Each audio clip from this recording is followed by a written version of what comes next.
what's unique, I think, is so from looking at the predict partner, so we had MetaBiota, which has a checkered past. If you go search into MetaBiota, Nathan Wolf led that organization, and they were in a number of disputes with foreign countries over insurance they were going to provide, or informing insurance policies based on their pandemic prediction models, as I recall. Very strange. I think I saved one of my friends who said that he wanted to go work at MetaBiota, and I told him that you don't want to do that while I was working at EcoHealth. But so we had these three organizations, and even though that UC Davis was the prime, each organization was always fighting with the other organizations for who could have the most countries. So they're all fighting for control of the program. And the strange thing just to say control of the money. Control of the money, yes. So UC Davis School of Vet Med was the prime contractor, and you were a subcontractor in this. Is that right? Technically, but it was never treated that way. And Dr. Dasick made it a priority for us to do really well at the time so we could have more of the pie, so to speak, which makes sense. What didn't make sense either retrospectively or when I was involved was that there were sort of frenemies, all the different organizations. So we had to share genetic data or other data that were being collected and put into collective databases. What is very strange was I felt like EcoHealth, at least as far as I could tell, was the only one that was collecting intelligence for potentially the agency, I guess. But that doesn't mean that that's reality, because it's hard for me to believe that a bunch of academics at UC Davis can be sucked into the intelligence collection activity. And if you look at the countries that EcoHealth Alliance was assigned, they would be the high-risk bioterrorism countries, or what countries that would potentially have bioweapons programs that we'd be concerned with. And I don't know if that was by design or just random chance. And this was USAID money, or this was Chem Biodefense? This was USAID money. So the predict program, the prime contract was USAID to UC Davis Vet Med, and then you were technically subs to them. Correct. Okay, cool. And how many other subs? It was EcoHealth and... Well, then once you get to the subs, that's where it gets really interesting. So once you contracted and once you work through a country like Jordan, for example, then we'd contract usually with a research institution if we could, a university, maybe a Ministry of Agriculture, a Ministry of Health, or... Okay, so those were your subs, secondary subs. But you were the EcoHealth was the prime sub to School of Vet Med? As I there parallel. Okay, so the money pipeline goes USAID, School of Veterinary Med. You've named the program officer.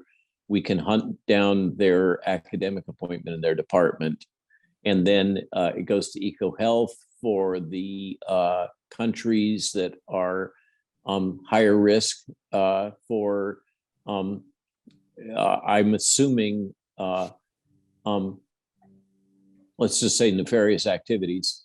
And then you would contract for your surveillance and data gathering activity with in-country expertise. So you were basically washing USAID money and engaging with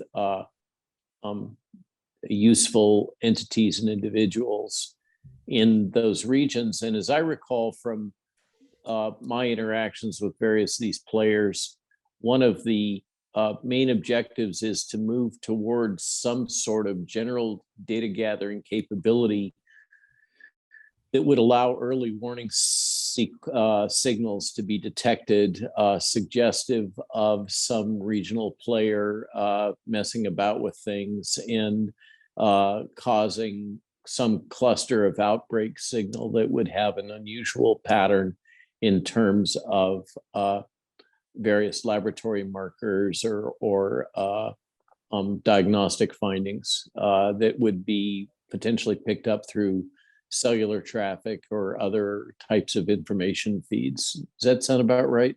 That sounds about right. At the bigger picture, the 10,000 foot level. Now, to the ability that would actually be effective, I don't think it is. I mean, there's a simple way, and you're a medical doctor.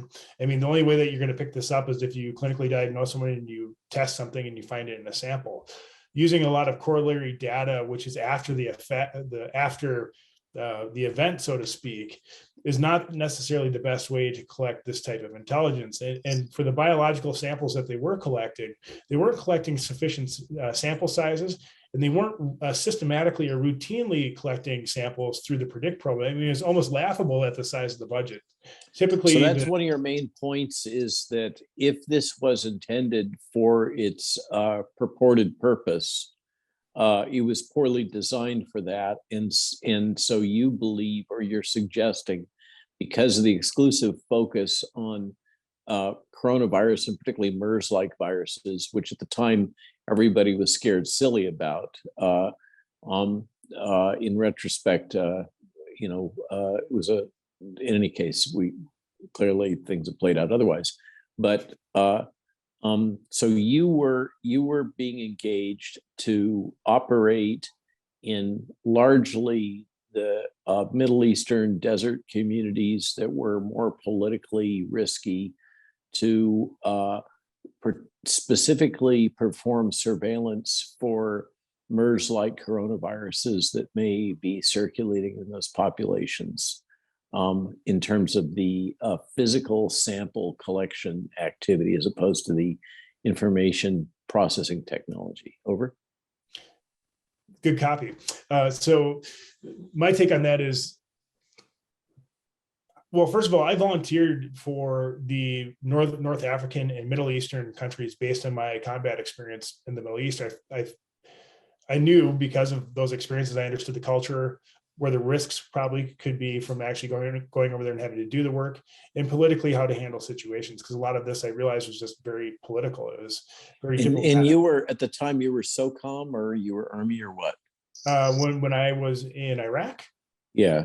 So my first deployment, so I served in OAF, the end of OAF 2 and all of OAF 3, which would have been the end of 2004, all of 2005, when things were pretty intense, and then left very end of 2005. You were combat. Oh, you're infantry. You're about to say, okay. Okay. So I served in the heat of it. I actually have PTSD. I have nightmares and a heightened sense of an anxiety from it, but it's sort of a joke that I think about halfway through our deployment, 40 or 45% of my company were on either antidepressants or sleep medications, and everybody had issues, and nobody was really talking about that. Everyone started talking about it. So yeah, we actually, I served in the height of it, fought in the height of it. I get it. Okay, so that's your kind of got battlefield experience, cultural awareness, field operational capabilities, and that are kind of have to do with your cultural awareness. And so you feel comfortable operating in those theaters, and that was you were tasked with, and that was an unmet need that EcoHealth was helping fulfill. What is your inference about the exclusive focus on the coronavirus collection, and how did that operate? Were they collecting camel poop or blood samples from camel drivers, or what was going on there? Well, the first thing that we always do is you look at the budget, and you look at the budget and say, how much can we accomplish with these funds, and how low of a rate can we negotiate with the partner? So then right away, viral isolation is very expensive per sample. So then you start looking at that cost and figuring that into the budget, travel, all these things, the necessary costs. Then you take a look at it and say, well, let's see what we can get. So can we get fecal samples? Can we get sputum or some kind of nasal swab, or any other excretions from the animal? You want to collect as many samples of different types of fluids, because you never know you're going to find something. And it's a fishing expedition. That's not really surveillance by definition either, because the definition of surveillance is the systematic collection of samples or information to then hopefully get an early warning to prevent something from happening. Well, fishing for going on a global hunt for viruses is not a systematic collection of information. So back to the stated mission of what the PREDICT program was and what they were claiming to do, it wasn't doing any of those things. It was it was simply just collecting information and hunting for viruses, which I found. But I can tell you from working closely with the DITRA Chem Biodefense folks, they're not always the sharpest tools in the shed, and they could, my sense is they often see their mission space as more pilot program like, not a more comprehensive operational. They're often trying to prove a concept that then gets passed off to bigger funding. Does that comport with your experience? Yeah, absolutely. And it depends on the program manager that gets assigned to your project. Some program managers are very much go-getters, want to be involved, are interested. And some program managers are just passing their time to get a good review on their portfolio so they can make the next lateral movement or advance in Washington, D.C. They were part of the Emerging Pandemic Threats Program. But what became weird was every time we were operating in a different country is that you'd get the USAID people in the mission assigned to that country and whatever State Department people were associated with it. So there's a lot of appointees. So it was a wide variety of characters. There were certain leadership personnel that were always involved, but depending on which country, that shifted dramatically. But I didn't answer your earlier question, Solomon, about the funding and how this ties back into EcoHealth Alliance. So there are a number of organizations funding EcoHealth Alliance. So private foundations, the Google Foundation, the Skoll Foundation.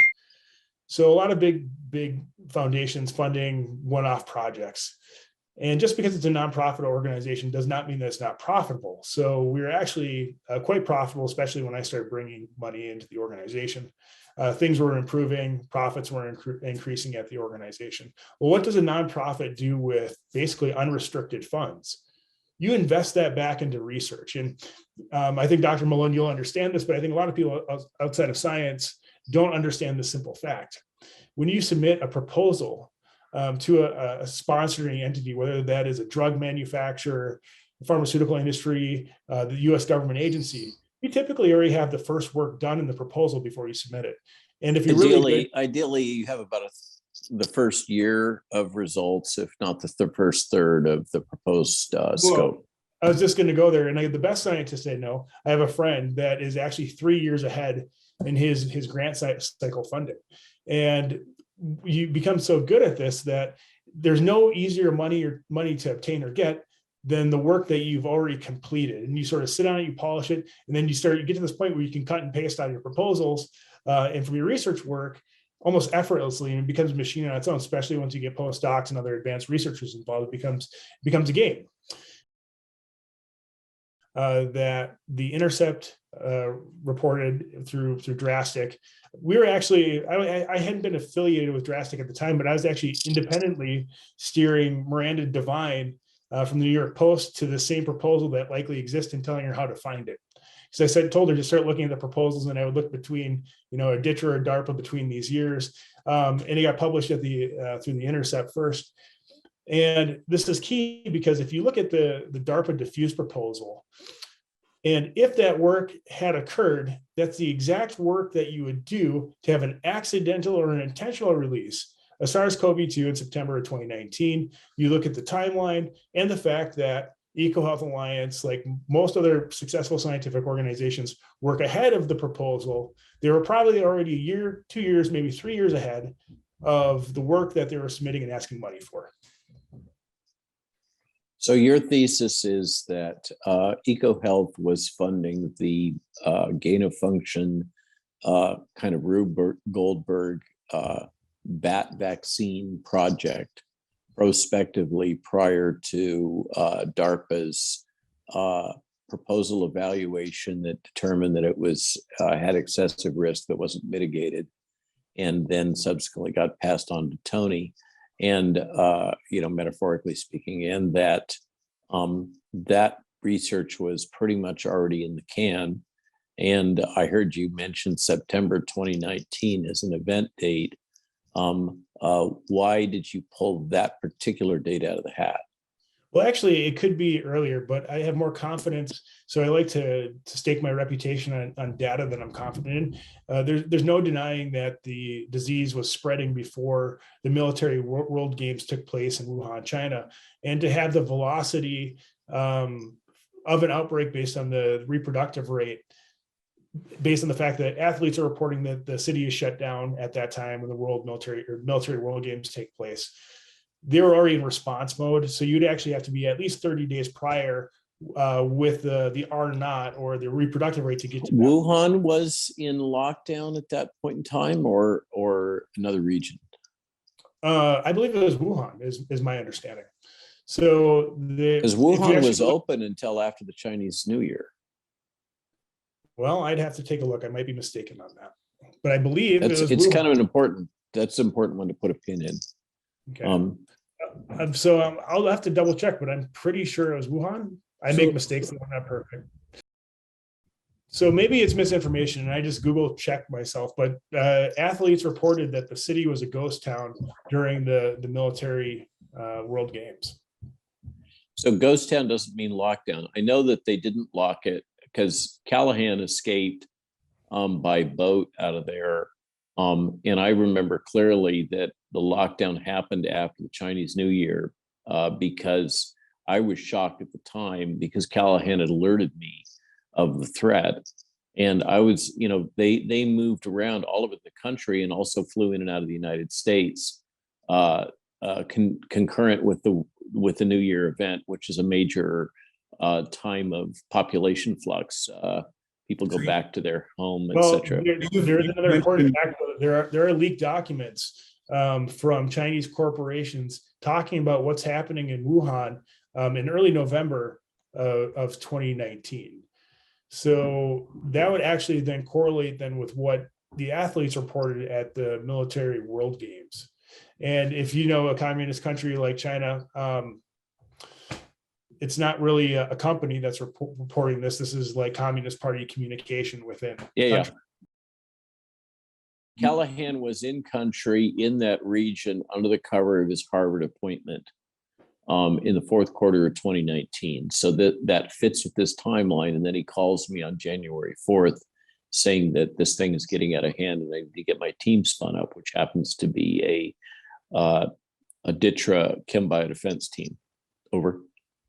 I have a hard time believing that.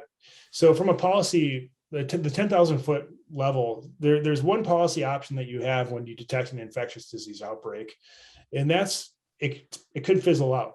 So what you do is you don't do anything. That's your decision, and you sit back and you watch and you see whether or not the infectious disease outbreak is going to fizzle out. But I firmly believe that the cover up of this began on day one, because that was when the DARPA program manager or the person who I know is affiliated with Argus Bio contacted me and tried to recruit me into the DARPA program as a program manager unexpectedly.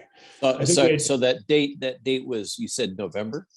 When they tried to recruit me, no, it was September of 2019. September, okay. And at that point, you were more Middle Eastern centric, and now you're being recruited to industrial China. Is that true? Well, no. So this is the weird thing. So I had left EcoHealth Alliance in 2016. Then I became a tenure track professor at Michigan State University. I was in the College of Veterinary Medicine with appointments related to geography and then also human medicine. And then I served as a hospital epidemiologist.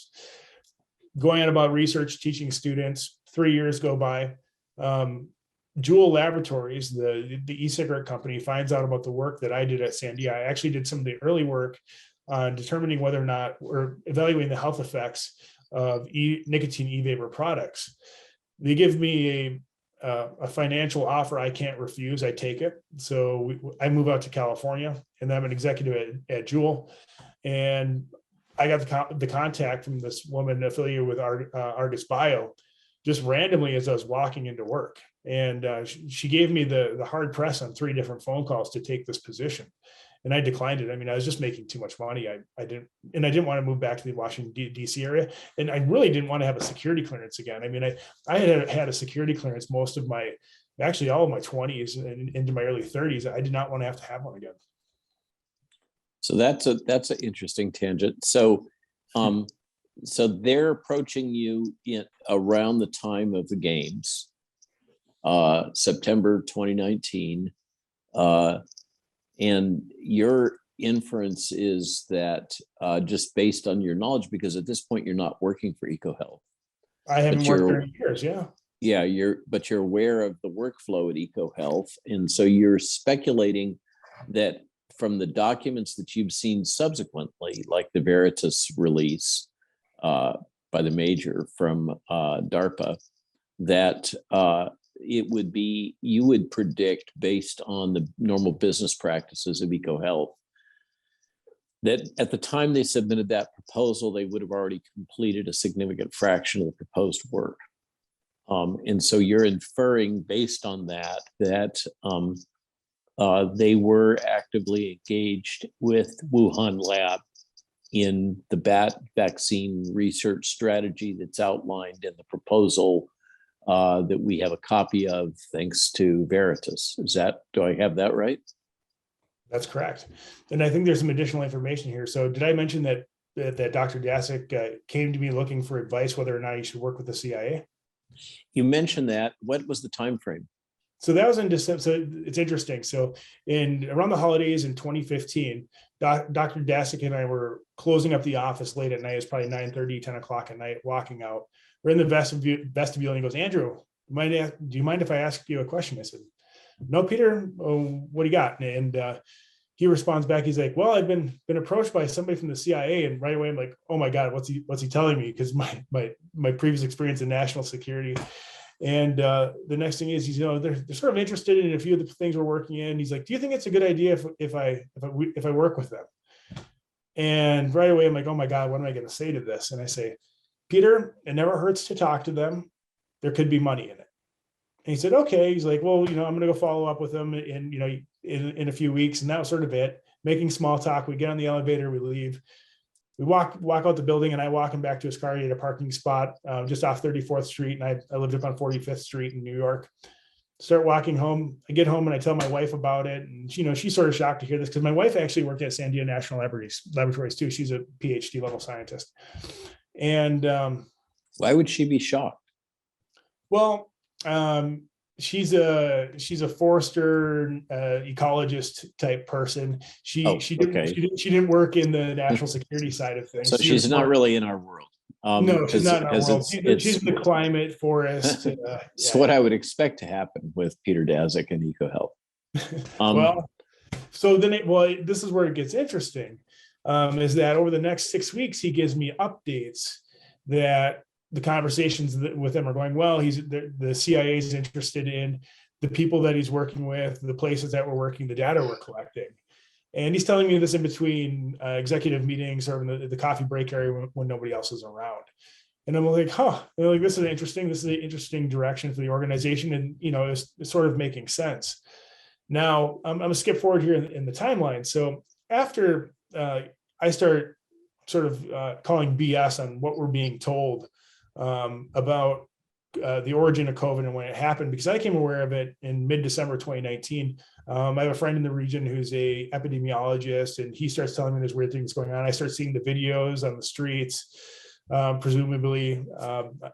I also have another person or contact that I speak with or communicate with in a professional forum who I've never met, who's sort of saying the same thing.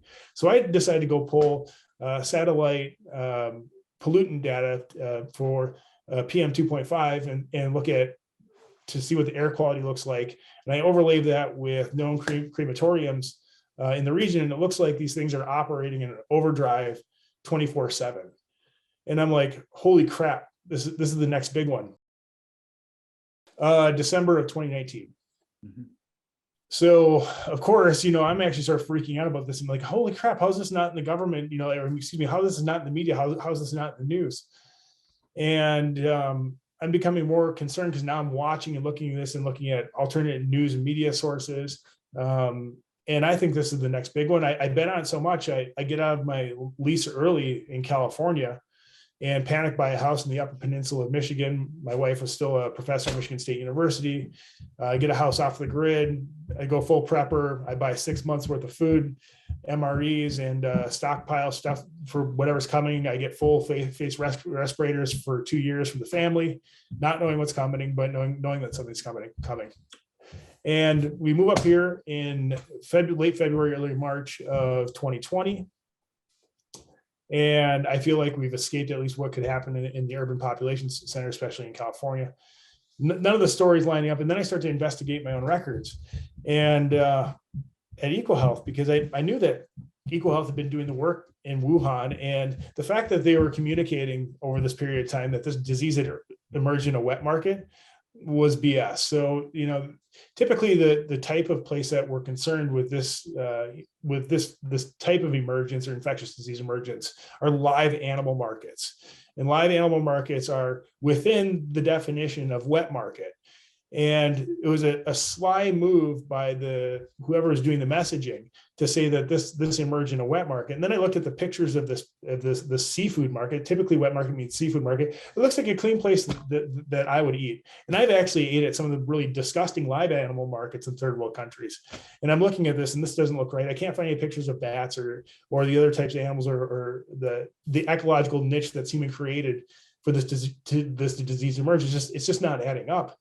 And from day one, I'm like, this is a lab leak. This is a lab leak. I've been telling all my friends that, but I'm not going super public. This is circa January, February. You're saying this, correct?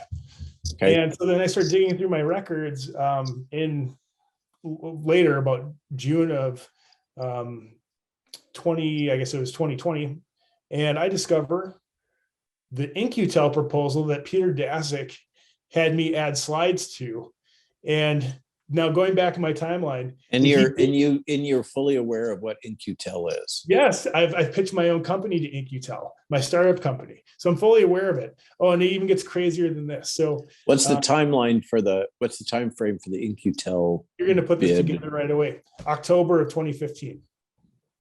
Okay. So and then Peter comes to me. So you have okay. So Peter comes to you after that or before that? After that. Okay. So the InQtel documents are the camel's nose for the agency who's now interacting with Peter. And then fast forward to 2019 fall, looks like shit hit the fan starting September. Signal gets really strong in December. I get called January 4th. Callahan had been there ostensibly and under the guise of his Harvard appointment. By the way, David Hone, who's the chief chief scientific officer for Dittrich Chem Biodefense, called me, as I mentioned in Bobby's book, and told me specifically we had nobody in country at that time, and Michael Callahan is lying. And I should stop talking about it. So that was about as clear a signal that all of the above was false as I've ever heard. Now, Michael told me late January when I asked him about the lab leak hypothesis, he said that our people have been all over this virus and there's absolutely no signs of any genetic manipulation associated with it. Well, that's a lie. So that's clearly, and Michael is a very skilled liar, by the way. Of course, he's well trained and he's highly intelligent. And I've met many of them. The funny thing is, like I said, getting to this point in my career now, in retrospect, I didn't realize how many of them there were in my proximity and all these things that I had been working on my whole life. I actually believe that I was being soft recruited probably since I was a PhD student, and I came to that conclusion actually after speaking with RFK Jr. on the telephone. He sends me a copy of his book. I read it, and I read the last chapter, and I'm like, I know all the people. And then I look at the timeline of my mentor's connections to these people, and I couldn't believe it. And I called up one of my mentors, Colonel John Hoffman. He helped stand up the Department of Homeland Security after 9/11. And I asked him, I'm like, what are the odds that do you think that the CIA has actually been trying to recruit me for all these years? Maybe I was just too stupid to go, or too smart to go jump through the hoop. And he started laughing. He's like, Andrew, you're the exact person they want to recruit. And it just sort of clicked. I don't. So my reaction is to that is, where did you get that bumbling, incompetent company storyline? There's no question in my mind that the logic laid out in the bid to DARPA that Veritas revealed sounds exactly like the kind of logic that I used to hear from my old colleagues at UC Davis that were involved in HIV, SIV, chimeric research involving insertion of human cytokines into the recombinants to make them more pathogenic, because they were frustrated that they couldn't get monkey disease in the way that they thought they should be able to get it. So this kind of hubristic, we are the chosen and we can do whatever we want to do, and not really questioning the logic. When I read the bid, the proposal and the associated documents from that DARPA release from the major, what I read sounded entirely likely as somebody who reviews grants and contracts. That kind of squishy thinking, that we can come up with this logic of boxing in the ability of the virus to evolve. That's exactly the way these guys think. So the DITRA, as I mentioned before, DITRA is not, they're not the sharpest tools in the shed typically. And this kind of goofy, fuzzy thinking, I think is entirely consistent with the type of people that I've known. So maybe I'm casting shade and you're interpreting it as indication of a bumbling, incompetent organization. No, I'm just saying that the scientific logic behind this type of strategy is consistent with what I've observed in the past and seemed entirely plausible to me. So I personally believe that those documents are real. And by the way, I do have the major's phone number. I just have not called him because I didn't want to intrude. But he's a real person. But I always assumed that DASIC and EcoHealth were one of the entities employed by the IC and that world to do this kind of work. Their behavior and logic and thought and text is entirely consistent. The intelligence community has invested in virus isolation for decades and decades and decades. That's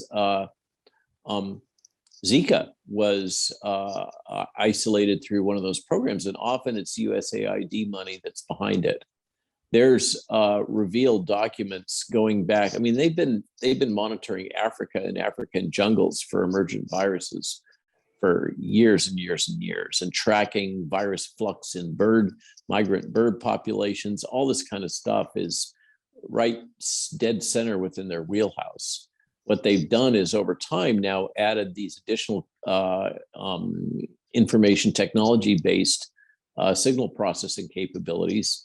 And Argus was the prototype for trying to enable that, where you brought in other data streams in addition to the kind of just more typical surveillance. Part of that surveillance historically was done through the Smithsonian, by the way, using surrogates. So somewhat akin to how we're suggesting that EcoHealth is operating. So what I hear is everything rings true to me. What I don't hear is anything so far other than the documentation of involvement with the CIA's investment fund. That's new news. The timeline of September and the preceding years leading up to that, that's new information to me. Sounds like that's more robust than what we've had before. And that's actually correlated by blood donation samples in the United States that actually would indicate The disease was circulating in the United States in December of 2019. So you can do the math based on travel data and the epidemiology. That puts it back before at least November or potentially September of 2019. Yeah. So it all that timeline all seems reasonable for what it's worth. It sounds like what you bring to the table that's new knowledge is your repository of documents up to 16 when you departed the company. And then these sounds like somewhat frantic attempts to recruit you around the time of the presumed crossover event or leak event. I'm completely there that this I've spoken about it publicly multiple times.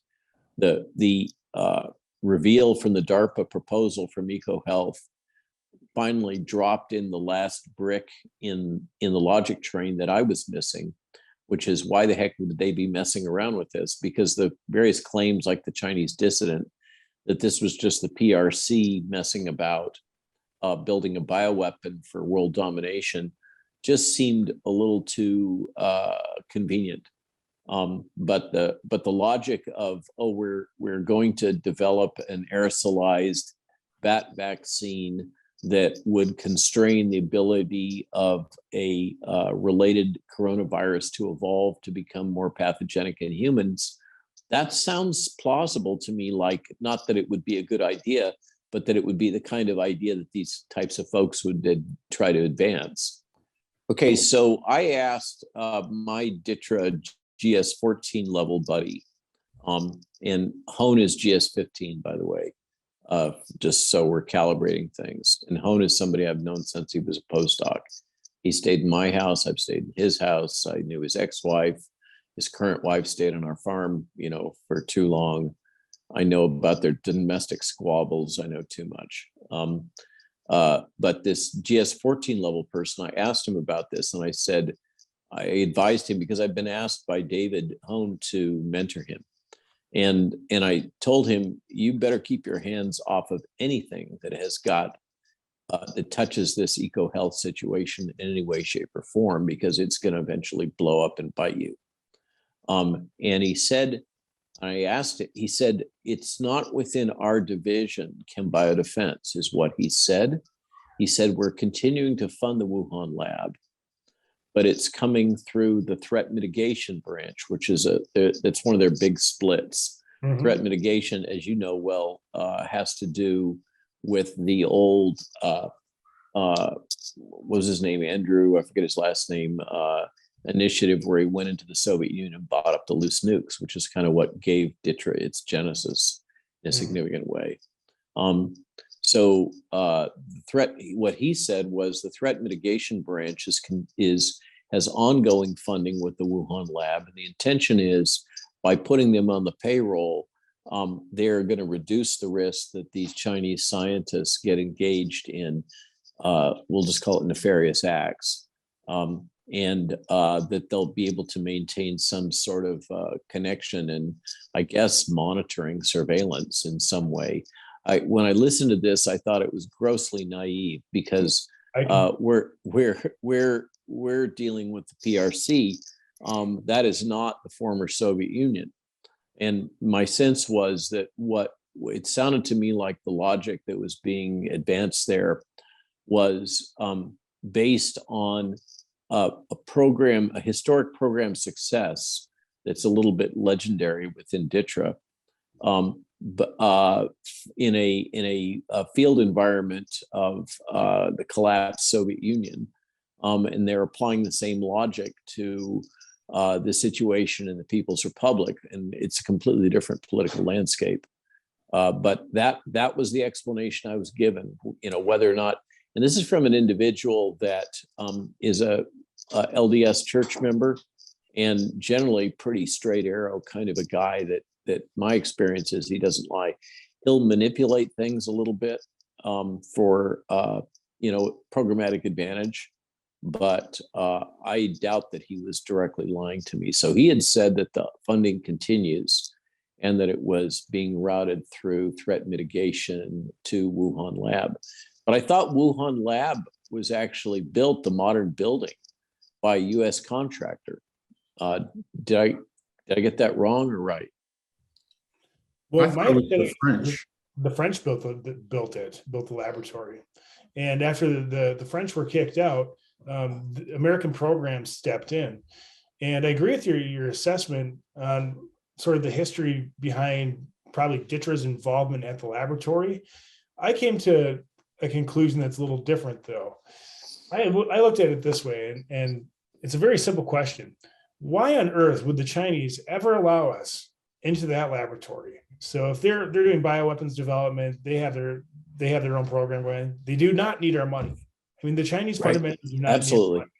And that's the whole stupid thing about a lot of how people have ignored this problem, I think. Do you know what they do need is our advanced biotechnology, and they need our training. And when I look at this at the end of the day, this looks like an exchange for biotechnology for access to their laboratory.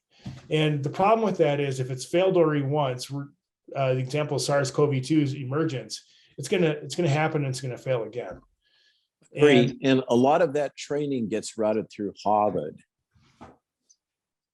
in my experience. And that's the importance of Michael's appointment. So what Michael told me was they have a very active cultural, basically academic exchange program that's run through Harvard. And it works for both sides. His agency gets access. By the way, the other day, a New York Times reporter that was in our house that we later learned is in the disinformation beat. I mentioned to her, so that's already suspect. I mentioned to her the story of a CIA officer, and she immediately corrected me and said ex-CIA officer, which just rang my bells. Because that was too precise a knowledge for somebody who's, not otherwise connected with the IC. And that's exactly, under kind of a mockingbird environment, that's exactly the type of position that you would expect to be involved. So I think that what Michael said was they had this very active exchange program and that it worked for both sides. The Chinese scientists got the benefit in terms of their promotion and tenure within their system of having the imprimatur of spent time at Harvard. And then from our side, we got access and intelligence in country, which is what Michael was actively collecting at the time when he was there. So that's my understanding of that little ecosystem is, and it's entirely consistent with your thesis. And we know that there's a lot of that flux of technical know-how, often through Harvard, through a variety of different programs. So that all fits your thesis about what the quid pro quo was from their side. And it could well be that DTRA, in my experience, is a little goofy, a little naive. So if there's goofy here, it may be more in the DTRA side than in the EcoHealth Alliance side. Well, and I think there's a lot of goofy to go around at the different government agencies that are all on the periphery of this. When I've been at the cocktail parties in Washington, D.C., and you have people from HHS, CDC, Alphabet Soup, Department of Defense, DTRA, I'm probably leaving other agencies out, or even the White House, for example. There's a lot of ditzy, and you can tell that there's a lot of people. It's just the typical, the technocratic elite, where people are trying to get their next job promotion. They're not really thinking about the consequences of the program that they're putting into action, Absolutely. or the how effective that program will be, or the second or third order consequences. I think the reason why I'm good in my field as a scientist was because of my military background. Well, you're always thinking of the what if scenarios, your multiple scenario planning, and then you're planning contingencies on contingencies for when inevitably everything goes to crap. Which is not how most of those people think. No, absolutely. And they think of, well, I just need to check my box. We need to do this. We need to check the box and move on to the next thing. It's about box checking. Absolutely. Yeah. It's not about actually concerning about the consequences of the actions. And I think there's a real problem in the United States with how we view our relationship with the Chinese. It's a very abusive relationship. And we keep trying to be scientific diplomats, at least, and go back and have a constructive relationship. Yeah, it's grossly naive. Yeah, but they keep taking advantage, and it's grossly naive. And from my mentors, military, non-military, when we understood that very well, but we keep selling ourselves back out to them, but we're getting played over and over again. And my worst fear is that the Chinese either intentionally released this and made it look like an accident, for the quote unquote great reset. And that's conspiracy theory, right? But there definitely seems to be evidence which supports that. And I'm not even there yet, but it doesn't seem so like my working hypothesis, having been a primate center investigator, in remembering that respiratory syncytial virus is likely to have been a Silver Springs crossover event into a technician from a monkey colony. These kinds of crossover events happen. And, absolutely. There been leaks at Ralph Barrick's laboratory in 2003 or 4. Yeah, so that's my working hypothesis, is either number one, a animal got sold out the back door, but now that I've seen the facility, that seems, the pictures I used to see of the facility made it look like it was second rate, but the pictures that I've seen more recently about the facility make it look like it's a premium property. And so that doesn't fit with the technician is selling a monkey out the back door in it. Then I got to go to the technician becomes inadvertently infected as the more, if this is an intentional nefarious release, it had huge damage on their economics. So that's in the concerted effort to deny it, while it's spreading within their population. One of the other things that Callahan told me was the Chinese investment in PCR surveillance was massive, and specifically targeting at coronaviruses. Now you're suggesting what was their cycle threshold set to? I have no idea. I'm sure he knows though, but I'm also sure that he won't take my call anymore. Although I do have his number on my Rolodex. So that was his position, was that they had made a massive investment in surveillance capability, specifically around corona, consequent to SARS-1, and that they were aware of this as it was brewing. But clearly there was a concerted effort in the logic that's been promoted. It was local apparatchiks that didn't want to get blowback from Beijing, that were sitting on the data and trying to hide it, because it would mean that they had failed in one of their major responsibilities consequent to all this investment. That was the story that Callahan told me back in the day. Gain of function research is a major research thread, but in fact, what it is a standard laboratory technique in virology that has pervaded the entire system. Well, and it's also become more normalized since 2014. And the gain of function work, I mean, this is my big problem with it, is that you can't have, at least with the dual use of research are concerned, you can't have a definition of something that enhances the transmissibility, pathogenicity, the virulence of the agent. Then you treat it in a peaceful manner, but it also can be used as a bioweapon, because if those two Venn diagrams overlap, you always have to treat it like a bioweapon, because you never know when someone's going to go rogue or something's going to go wrong. So this is the point. This is why it's classified the dual function. So that's why they put everything that was dual function under wraps. Well, I'm aware, but it's and why a lot of the dual function money is black. Anybody? So CDC used to be doing gain of function research with H1N1. This has become a standard way, and it's a fun way for a virologist to get bucks for tinkering. Is you can do this through forced evolution, or you can do it through molecular modification. But to tinker with the virus to figure out what makes it more pathogenic in fill in the blank species can be justified as a way to identify risk, so that one can mitigate that risk, which is essentially the logic of the bat vaccine strategy, is threat mitigation. And you can justify it in other ways. One of the things, Saul, and I don't know, we haven't touched on that, but I think I've spoken to you previously. There's a huge hole in the biowarfare treaty, which is that anything that is not lethal, incapacitating agents are allowed. And in my world, this is well known. Absolutely. So if it's dual use and it goes under the black budget, that means that you've got a whole other pot of money you can pull. Yeah, and there's a bigger logical problem with why we do gain of function. And the idea is that they always sell and they try to pitch it. And Peter was doing this at EcoHealth Alliance, and he's recorded saying is that, we want to try to figure out if we manipulate these viruses in a way that makes them more transmissible or makes them nastier in some way, then we can build a vaccine or a countermeasure to mitigate the risk.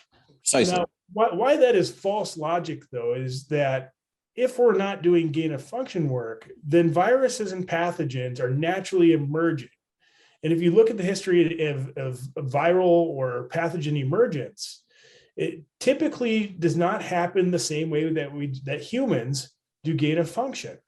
And that's a false premise of the logic of why we do gain of function work. And that's why I've been opposed to it. It doesn't follow viral evolution theory, and the theory is backed up by hard facts and data collected over centuries.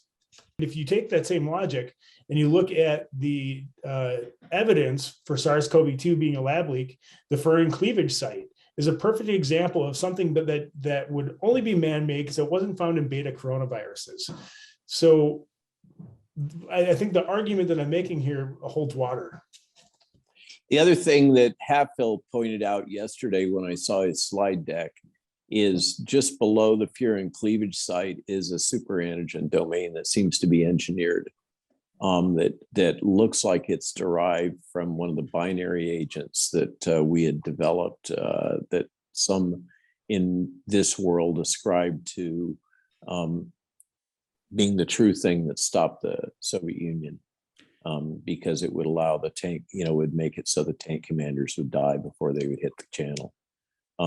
So I just wanted to put the marker there that at least Stephen believes that there's a superantigen that was engineered into that thing also. But I agree. The other thread, though, I think is a very human one. So I'm not convinced that. So, for instance, the alpha virus story just smacks of, I don't want to say biowarfare. Well, it is biowarfare. Biowarfare that is compliant with the treaty. Incapacitating agent development is kind of what the alpha virus story seems to be all about, in my experience. And as this thing emerged, I've said repeatedly, it looks like it is, to a significant extent, would meet the criteria for being an incapacitating agent. So what I think is, in my own construct, having been in this world as you have been, but at the bench level, is a lot of these folks there's a certain hubris of believing that one is of an elite that deserves or is entitled to work at this cutting edge of virology. Say it can be a real engine for academic work, and to be able to say that you have this particular mutation will cause that particular phenotype. it is a huge engine for high-profile academic thought leader research. And a lot of these folks seem to feel entitled to mess about with these things like that. Yeah, so when you look at it, I think what you're asking about surveillance, here's the problem. Once you have an infectious disease outbreak occurs, you have an index patient, you have some sustained transmission, you're already tracing your tail trying to figure out what's going on. And the problem is the response team or government entity might not know that they're walking into a bioweapon situation, because you can't tell, because all you're seeing are the people showing up at hospitals with an illness. So you have no idea what the intent of that was, or whether or not it was naturally emerging. And that's where you have to, if a government agency or entity has to collect intelligence on their enemies to understand whether there's a motive or intent or something's happening. Because once the release happens, then you're instantly in response mode. And there's certain agents that would immediately signal that it was a terrorist or a biowarfare event. There's a class of agents, and the way that those are engineered and the way that you look at those in the laboratory makes it quite obvious that those are bioterror or biowarfare agents. But outside the class of that, and what Dr. Malone was saying previously, is that there's this new type, or potentially this new type of biological agent as a weapon, where it's not it wouldn't be used according to traditional battlefield doctrine, meaning you're not going to use it to kill the enemy right away. We're going to use this to harass and create fear. And well, okay, so that's good. But the other mission space is SOCOM. And ideally, you want a quite effective incapacitating agent that can be locally deployed with a drone or some aerosol delivery technology. And increasingly, this is all about drones. So you want to be able to do a regional deployment of an incapacitating agent, and to have a mitigation available for your SOCOM team that can parachute into that, whether it's a drug or an antibody or a vaccine. Vaccines are the least desirable of those. Antibody and drug therapeutics are preferred, particularly antibody therapies. And so that's the ideal, is that you have a tandem of a highly incapacitating agent that gives somebody encephalitis or something like that, and is inhalable, so it's nasopharyngeal uptake, and your forces have a mitigation strategy that they can take that will last for a month or so, and then they can move into that field of operation and not have to worry about the bad guys jumping them because they're all going to be so sick. That's the scenario that I hear play out. And that makes a lot of sense. And that would also then hold water, I guess, from the perspective that if something went wrong and they had to extend their deployment or operation there, that their time window of the effectiveness of the treatment or the mitigation strategy would be beyond the potential for things to go wrong with the extended. The way they've said it to me was they want to be able to drop in into the theater with the mitigation on board, and by the time they're back with their wives, it's washed out of their system. Yeah, it makes sense. That's why it's dual use technology, and that's why it's classified, and that's why it drops into the black budgets. So I believe that there's a lot more going on than we have visibility to. What's fascinating is that they would be using a surrogate to do this, but it fits within the context of the time frame, because it sounds like what you had was an ongoing program. If we get the timeline right, and then there is a executive decision to stop playing around with this stuff, and so there is a impetus to offshore it. Or to increase emphasis on offshore activities. There's also this thread that some of this messing about was happening at University of Maryland. That's what the Chinese have been asserting. I know nothing about it other than that. That what I hear is that it's pushed out as a PRC propaganda ploy, that the circulating virus in the United States in Q4 was consequent to Maryland lab leak, for what it's worth. But in terms of the perplexing thing is, why do it in Wuhan? And the only U.S. soul that we stick with known, first person information, and not third party or press rumors or anything like that. So what I bring to the table is the explanation that I was given is that the funding is still ongoing, that it's coming through threat mitigation branch, that the logic is that it will allow ongoing access to awareness of activities of different scientists, and will reduce the risk that those scientists may in some way go rogue and engineer pathogens, which when I heard that logic, it just sounded grossly naive to me. And, probably thinking about it in this context, I was probably given a story. And whether that story was the one that my colleague was given, or whether he was aware that he was regurgitating something that was not completely correct, is something I can't, there's no way to disambiguate that. Jill put out a Substack on the transhumanism report from the British and German governments, in which they talk about the RNA vaccine specifically as a kind of a entry technology in that space. There's clearly international interests, and in the German and UK joint report, there was multiple allusions that it was going to be necessary for the West to engage in this research because their opponents were already doing so. And I infer from that, they're talking about the PRC.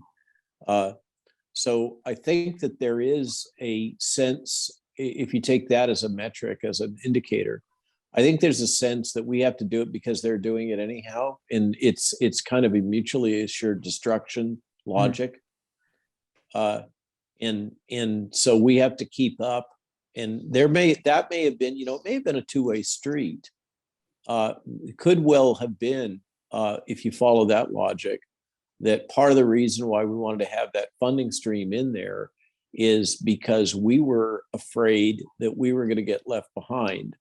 And so we feel on our side the need to engage in this type of R&D and to monitor what's happening in the PRC. I mean, we always assume the technology flow is one way.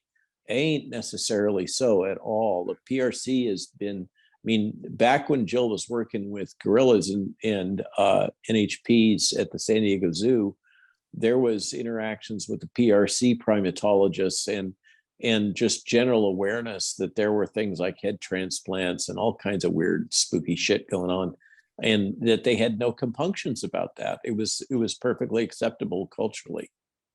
So I think this is something that might be a little bit of an advance in our thinking is we're kind of, if you think about it, we're kind of gaslighting the PRC by saying, oh, they don't really have their shit together. They don't really have good tech, blah, blah, blah, blah, blah.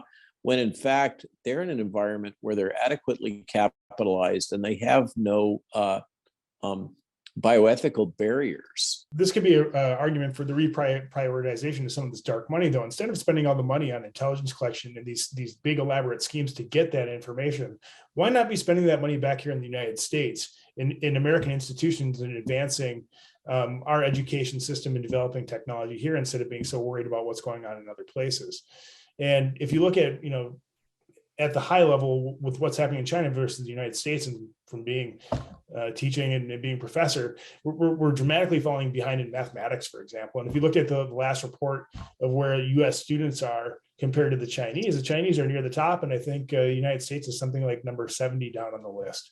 And we're going to be chasing the Chinese unless we correct these fundamental problems here in the United States first and quit coming to the elaborate scheme to figure out what they're doing, because we're going to be chasing it all the time unless we're doing it here first.